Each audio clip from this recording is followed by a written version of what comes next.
scope creep can be used to talk about how the forces of the project try to make the project change, evolve, or grow beyond the original budget, resources, or time associated with the project.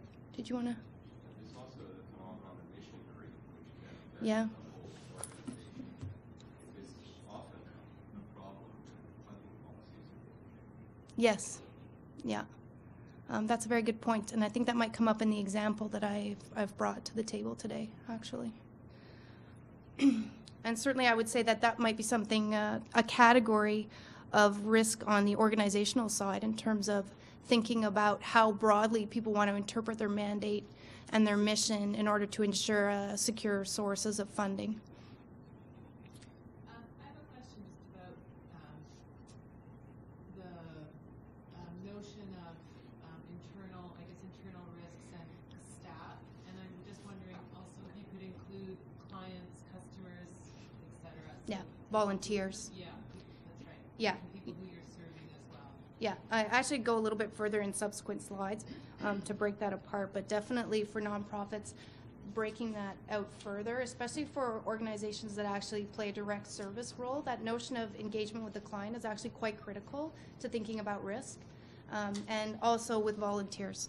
And the volunteer issue with risk has a lot of different facets in terms of the dependence on volunteers to make up for shortfalls in funding, the role the volunteers play in speaking for the organization and representing its policies. There's a lot of different facets to thinking about risk and volunteers, just that one topic. Could probably do a whole workshop on that, but we won't.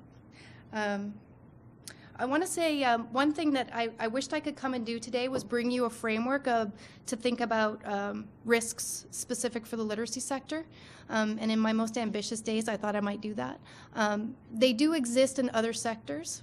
IT, supply chain management, and healthcare are all areas where there's actually been risk profiles built based on research where evaluations have been done about over the course of a large number of projects they've done, evaluations of where risks have tended to occur in organizations and map those areas and then put together actual research and statistics on understanding the sources of risk.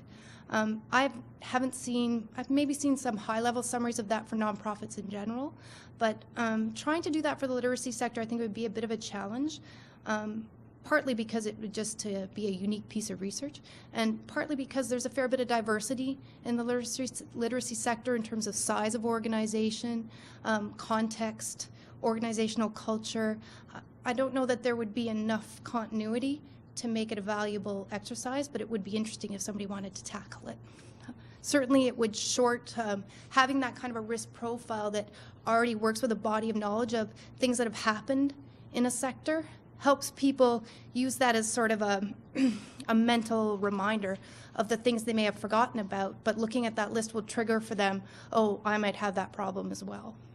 So certainly learn what you can, if you distill that down, you can say, what can I learn from the risks that have happened in other projects?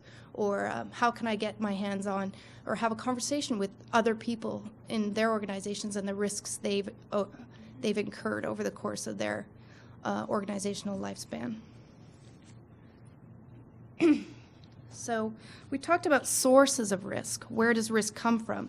But now we want to talk about types of risk. And I think this is a bit of the next level down that I was alluding to earlier. So with people, there's health and safety issues with how volunteers, staff, clients exist in your space and how you support them. And how that relates to things like events. Knowledge and capacity I already talked about. With property, I think there's actually an interesting thing in pulling apart office space, IT infrastructure and equipment, which are very physical assets. It's very much in that insurance legal mindset. But there's another area of property, which is intellectual property, copyright, and materials. And by materials, I'm referencing all the documents that are produced, the pamphlets, the white papers, the reports that really make up so much of the intellectual capital of organizations in the literacy sector.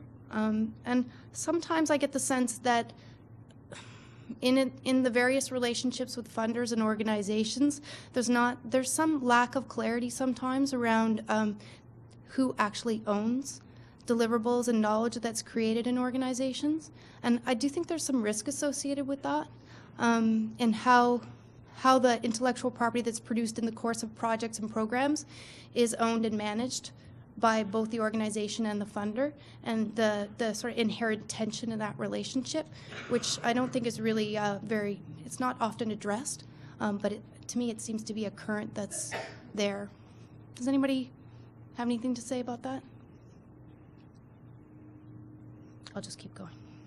On the income side, there are types of risks associated with funding, so loss of funding, change of funding directions.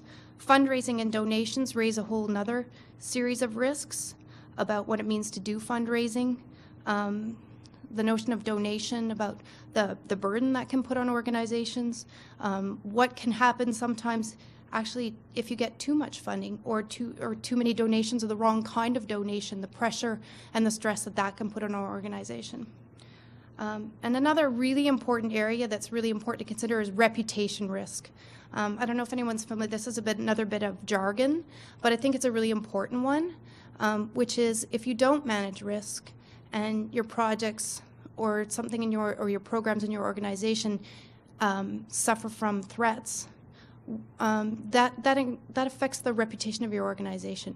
What is the trust and the confidence that your partners, your clients, your funders will have if things go wrong in a project or in your organization, and how does that cumulatively add up to a challenge that an organization can have moving forward? And finally, program or project results. So what are the kinds of risks that are associated with thinking about the outcomes for target users or clients? So separately from what's been called a source analysis is also getting down to the next level of problem analysis while you're looking at identifying risks. And that's really trying to really get down to the heart of what threats you can try to think up when you're brainstorming in order to do risk management. And I've thrown up just a few examples here that I'm not going to spend a lot of time on because I think I've covered them already. So the potential for loss of funding, loss of participation, loss of partnerships, an inability to maintain program hours, attract staff, or complete other priority projects or organizational activities because your attention's been diverted to a problem area that's sucking up more than it should. Distractions, things, your project work or your risks can take you away from really important work in organizational development, performance management, or prospecting. And it can be a threat to values. When you're under pressure to try to keep everything constrained in your organization, it may take you away from the values that you want to make sure that are guiding the work that you do. So I think those are important things to think about. And then I want you to think also about the level of control that exists for a risk. So high levels of control are in place for operational risk because there's a sense that an organization can do something about it. It can change the way that it operates in order to address a risk. Moderate or reputational risk suggests that that something can happen, but there's a potential to recover from it, that you can influence through communications, marketing, stakeholder relations, different attempts to, volunteer management, other ways to try to bring that back in and resolve it. In terms of a low level of control, disasters. If something hits that's really beyond your control, you really have to think more about responding to it than trying to mitigate against it. So I tried really hard to come up with some good opportunity notions for you, but I have to say that the risk management literature is much stronger on threat than it is on opportunity. So really thinking about trying to look for opportunities that could arise, new opportunities for funding, donations, stakeholder or client participation or partnerships, And I think, these days we see a lot of creativity about organizations trying to think about new ways to partner and collaborate in order to make the best use of resources. And to me, that's actually a really good example of trying to manage risk around funding and around trying to maintain program levels and service levels to clients is a more innovative approach to collaboration and partnership. New skill and knowledge development for staff. New projects can come along that you can design or that you can respond to that give you a chance to really bring your staff along in areas that maybe they didn't have as much competency in previously. And new opportunities to enhance mission and objectives. So now I want to work on a little bit of an exercise with you, and given the number of people in the room, I thought it would be difficult to really do a more open-ended discussion about the risks that you see in your organization.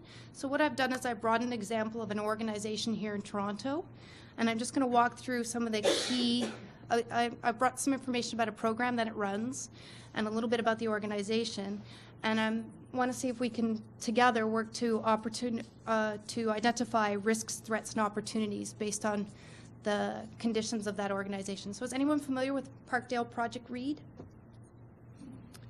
So it's a community organization serving English-speaking adult literacy learners, primarily through one-to-one tutoring and drop-ins, 3 full-time staff, 6 part-time staff, and 85 volunteers.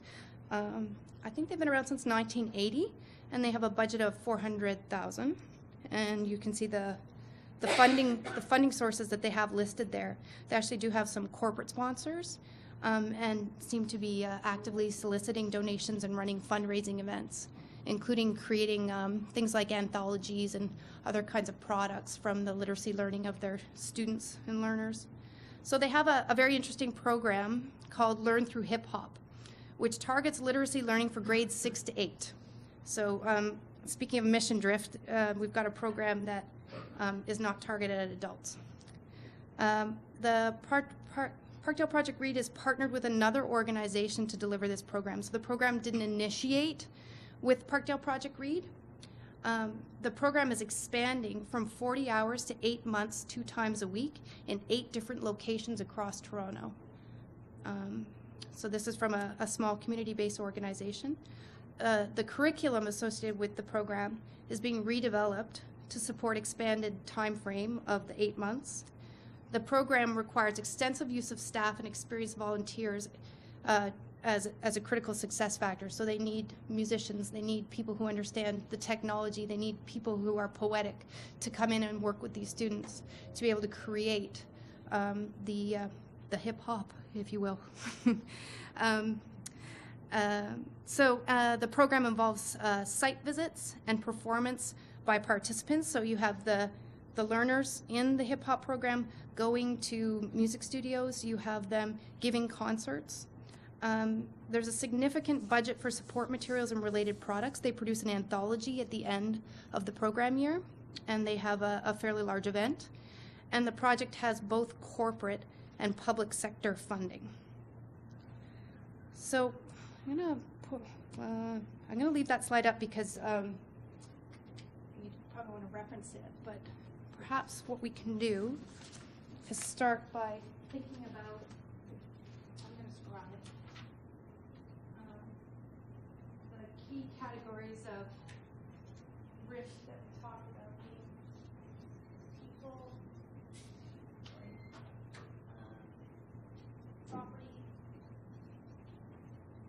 Marcel, would you be willing to move that to the front because Yeah. the lights Yeah, really totally. makes it hard to see? Thank you so much. And we can't see you either. Oh, Oh my gosh, but we've asked you that. Do you want us to help? You okay? yeah, I'm good. Is this okay for everybody? Yeah, great. I'm not gonna collapse it on myself. That would be a risk. Income.